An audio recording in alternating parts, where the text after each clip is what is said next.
Welcome, guys, to Nerd Enthusiasts Gaming Podcast, where we're here today to talk to you about a pulse check. We do this every month, basically. Some exceptions, I suppose, but today we're going to be discussing two different titles. I got the high pick this month. Wes, you got the low pick. Where would you like to begin, sir? You know what? We'll go with I'll start. I'll do the low pick this month. Go I'll go for it. first. So I picked for this month's low pick Mortal Kombat for the Sega CD. Okay. I love my fighters. I was like, I haven't done a Sega CD game yet in our pulse check. So let me do something different. So I picked Mortal Kombat.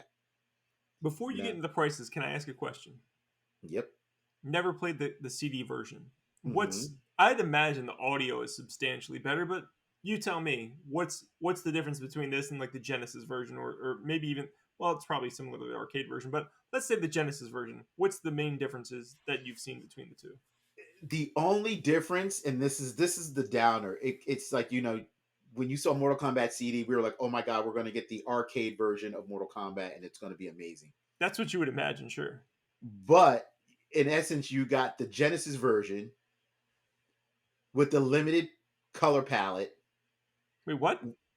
Yeah, because the Genesis had a very limited color palette, so Oh, okay, it, I'm following you now. yeah, so it didn't look as nice as like the Super Nintendo one, but it looked the same.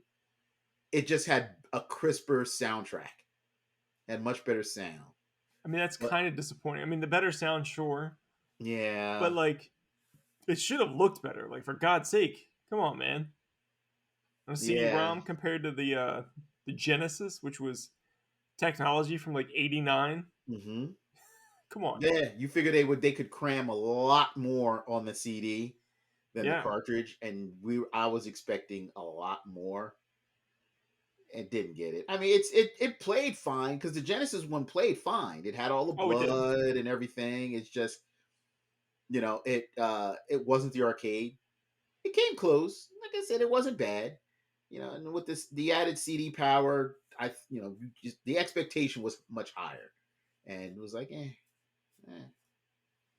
I mean, So it's cool and disappointing at the same time. it is, and maybe that's why you could pick it up loose for only $16. That's not a lot for a Sega CD game. That's for damn sure. And knowing most of the Sega CD games are pretty pricey, for $16 loose isn't bad.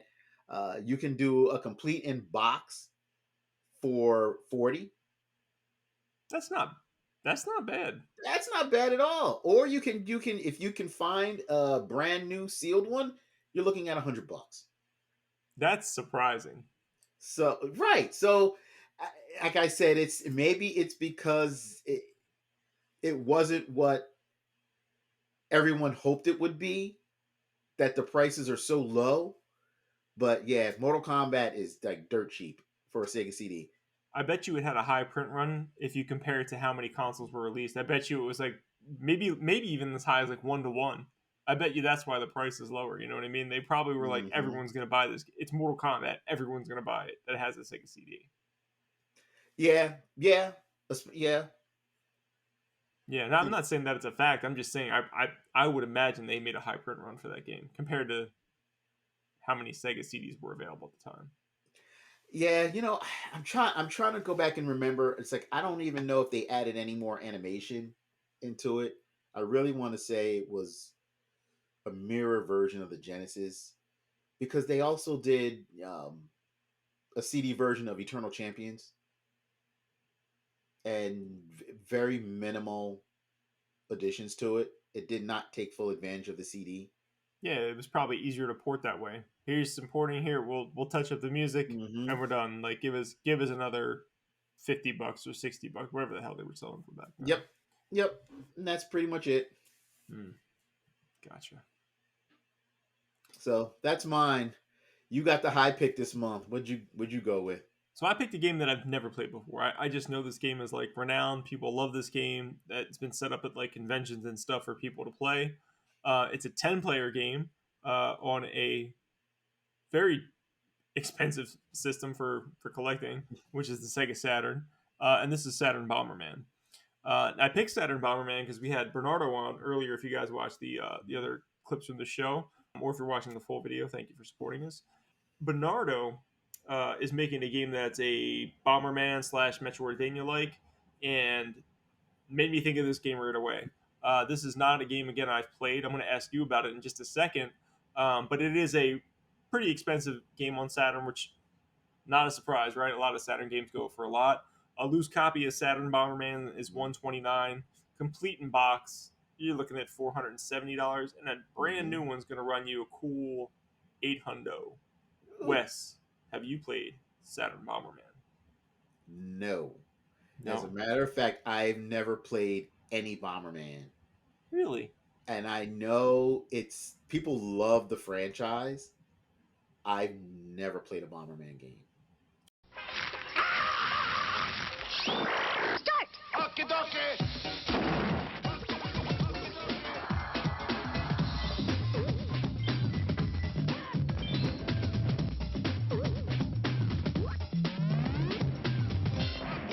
Okie dokie! Roll 'em!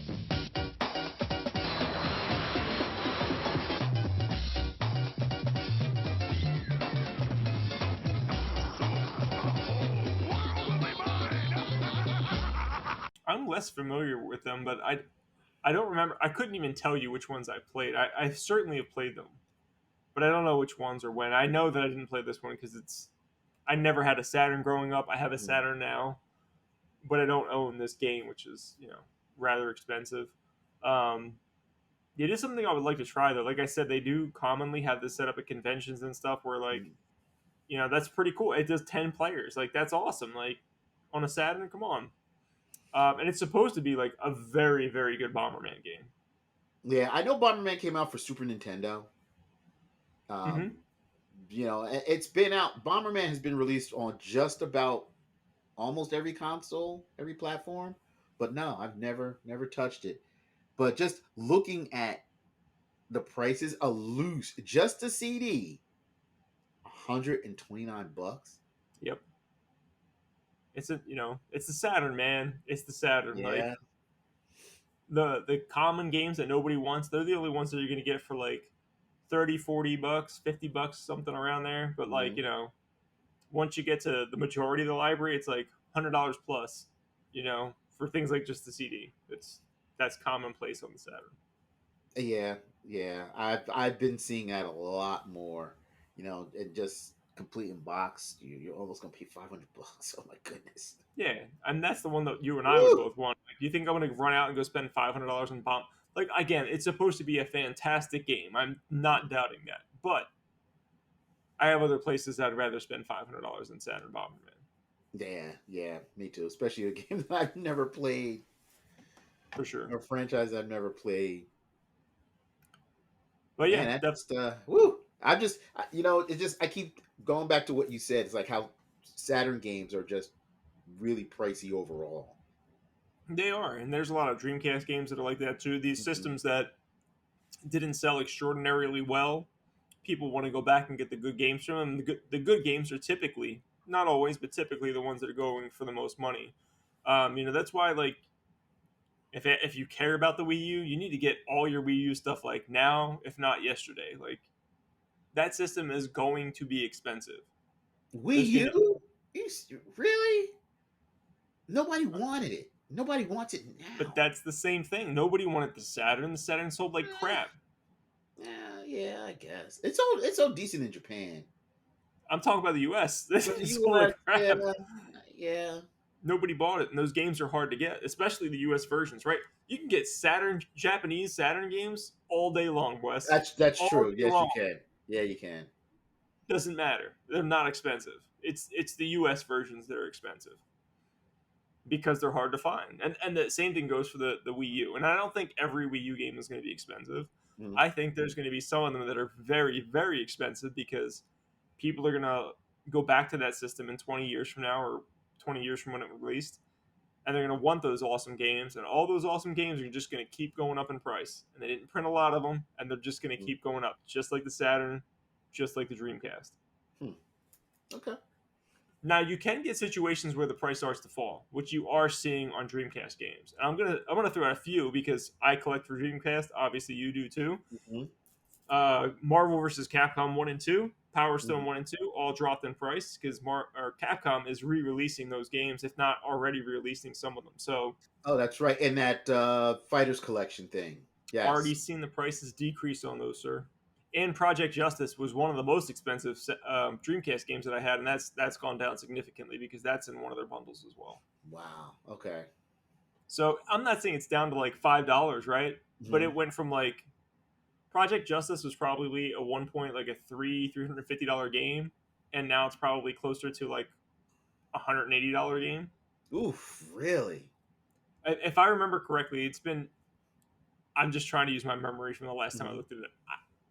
It did drop in price pretty significantly, and it was because of the re-release, which makes Yeah. sense, right? It's going to be accessible to everybody, which is great. I don't care. Like, go get it. Um, I'm fine with that. In fact, I'll probably buy it again. On the Oh, without a doubt. I already got mine pre-ordered. there you go. See. All right, guys. Well, that covers us for prices for this month. Wes, thank you for joining me today, sir. Yes, sir. I do want to give a quick shout out to Peter. Thank you, Peter, for supporting us over on Patreon. We truly appreciate your support. Thank you, Peter. Greatly appreciate you. You guys can support us too over on Patreon for as little as $1 a month. You can get early ad-free access to a variety of shows, including this one. So please consider supporting us over there. Until next time, you all take care.